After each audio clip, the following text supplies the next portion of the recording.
Hey, welcome to Lesson 2, Debunking Myths in Your Homeschooling. I have been in the homeschool world for about 17 years, and I've heard every concern, every protest, and every myth that the non-homeschooling world believes to be true when it comes to teaching your kids at home. You will probably hear them all too. And you may even have some of these concerns yourself. So we will address the 3 biggest myths so that you can hopefully put to rest your own concerns and know how to respond to anyone else that brings them up with you. For those of you who remember falling asleep in history class when you were in your school, you may groan inwardly a bit when you see these words, but I promise to keep it brief. There is a belief that has crept its way into our culture that conventional schools are the best way to educate, and that they always have been, and that homeschooling is a very strange and foreign thing. So, quote, real school, as many people call it, is normal, and homeschool is very weird. And often we're forming our beliefs based on what we see in front of us, and we don't even bother to dig into the past to learn more. Most children in the United States and around the world are sent off to school around the age of 5, and the responsibility of educating them is handed over to the school system instead of the parents. And because that is now the norm, that's widely accepted as the best way. But this was not always the case, and we need to do a quick history lesson on education to understand this. Educating children at home was a common practice for thousands of years, but we will focus mainly on the United States history. It was not until the 1600s that public schools were even established in the U.S. Prior to that, children were receiving their education at home by their parents. The public schools were not mandatory when they were established, and their main purpose was actually to teach children about the Bible. It was not until 1850 that Massachusetts passed the first truancy law that required children between the ages of 8 years old and 14 years old to attend their local school, or else their parents would face a fine. This was mainly because of the child labor laws at the time and immigration. So naturally, homeschooling declined in popularity because parents didn't want to pay these fines, or sometimes couldn't pay these fines, as truancy laws started to be passed in the other states as well. So in the 1960s, over 100 years later, a man named John Holt set out to expose the downsides of the public education system, and he really ruffled some feathers. Truancy laws began to be amended in the 1980s to allow for homeschooling, but it actually was not until 1993 that all 50 states allowed homeschooling as a legal option. So we will talk more about the exceptional academic performance of the average homeschooler, but it's amazing to think that educating your own children at home was not an option for those who could not afford the fine for so many years, when learning at home was a realistic and excellent option for so many years before that. This is largely what led to the mindset that the education of our children is not our responsibility, and the question of whether we even possess the intelligence to teach our kids ourselves.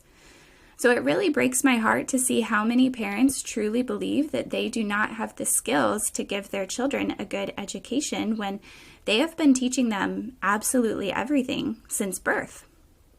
So keep this history in mind as we move forward, and do not let anyone tell you that your kids will be missing out if they learn from you instead of your local school. And speaking of missing out, let's address the first big myth first. It's probably already happened to you, but if it hasn't, it will. You will tell someone that you are homeschooling, and their answer will be, "Aren't you concerned about socialization?" or something to that effect. Over the last 8 years, I have gotten this question more times than I can count, and for a while, I really had no idea how to answer it. In my early days of homeschooling, the reason I was tongue-tied was really due to my own fear that maybe I was depriving them of the socialization they needed. I would be out and about with my kids in the middle of a weekday and see a bunch of kids lining up outside of school for recess and think, is that where my kids should be instead of going to the grocery store with me? Are they going to be a bunch of weirdos? Now, this was only a thought I would tuck away in my head and never voiced because I never wanted to appear anything but confident, but it was something that ate away at me from time to time. I will pause here and say that this is most often a fear of dads, even more than moms. And we could go into all kinds of psychological reasons for this, but men really seem to struggle with this idea of socialization when the topic of homeschooling is put on the table. I know my husband did. So if your husband is having a hard time jumping into homeschooling with 2 feet because the social aspect is tripping him up, keep listening, be patient, and try to pass along as much of this information as possible. Okay, so back to the original issue. When we think about socialization and what that really means, it's learning to act in a way that is appropriate to society. That's the official definition. And I find it really interesting that most people think the best way to teach appropriate behavior to a child is to put them in an environment with many other children who are also not behaving correctly. They really don't have to look far to see that this strategy isn't working out so well. According to an annual survey, there has been a major increase in bullying over the past few years. In April of 2023, this survey said that 40% of children and teens said that they had been bullied on school campuses in the past year. A professor of education at the University of North Carolina stated that kids have regressed in their social skills. So with this in mind, it kind of tickles me when people are so worried about the socialization of my children that I am teaching at home. One of the fantastic aspects of homeschooling is that children are learning from their parents. And this may be stating the obvious, but it gives children the opportunity to be influenced primarily by someone who already knows how to behave socially and can set that example for them instead of peers who are also in the beginning stages of maturity. I think Mary Kay Clark said it best when she said, "Homeschooled children benefit the community because they are not shaped by peers, but by parents." And think about who has your children's best interests at heart. It's you. You are the one who is most invested in their future, their values, their skills, and who they ultimately become. Yeah, but they can't just stay at home all day and have no friends, right? Well, right. That's what most people say. Friendships are wonderful things, whether you're a child or an adult, but school is not the only place for kids to find friends, thankfully. Homeschooling has been increasing in popularity big time each year over the past couple decades, which means you very likely have homeschool families all around you if you haven't found them yet. And here's the other great news. You should only be spending 1 to 2 hours per day on bookwork in the elementary years. We say bookwork because homeschooling will become more and more a way of life where you start to notice how much your kids are learning all day long, wherever you go. So your daily life becomes so much of their education. But in terms of sitting down and doing any sort of formal learning, the average homeschooled student is not spending more than 2 hours per day until they hit middle school. And that is really the maximum. That means that they literally have thousands more hours per year for new experiences and activities than their peers sitting in a classroom. The average homeschooler is involved in 5 activities. Now, that's a little much for our family, and this is not to say that's what you should be doing. Each family's ability to take part in activities outside the home is going to differ, as we're going to find out in Lesson 6. However, you have more than enough time for whatever you would like to include in your daily schedule. And even more important, your child has the opportunity to spend time with so many different kinds of people of all different ages. So when I was questioning myself, watching those kids line up for recess at school, I was missing the fact that my kids were getting a fantastic education while tagging along with me to the grocery store. They interacted with cashiers, they learned about money and nutrition, they watched me treat others with respect and help someone when their chip bags fell out of their shopping cart. They were learning social skills. My kids have so many amazing friends that they are able to see regularly. They are able to go from speaking to an adult comfortably and looking them in the eye, and then getting on the floor and entertaining a little toddler. And I'm convinced that spending hours a day in a classroom would severely inhibit their learning of those social skills. 87% of peer-reviewed studies of social, emotional, and psychological development have shown that homeschooled students perform significantly better than the students in conventional schools. So the issue is much less about problems with kids being at home and much more about our culture's own misinformed opinions of how socialization is best accomplished. Another common fear that I hear frequently from new or prospective homeschoolers is that they will not be smart enough or qualified enough to teach their kids. I can tell you right now that I never graduated from college, and my grades in high school were nothing amazing.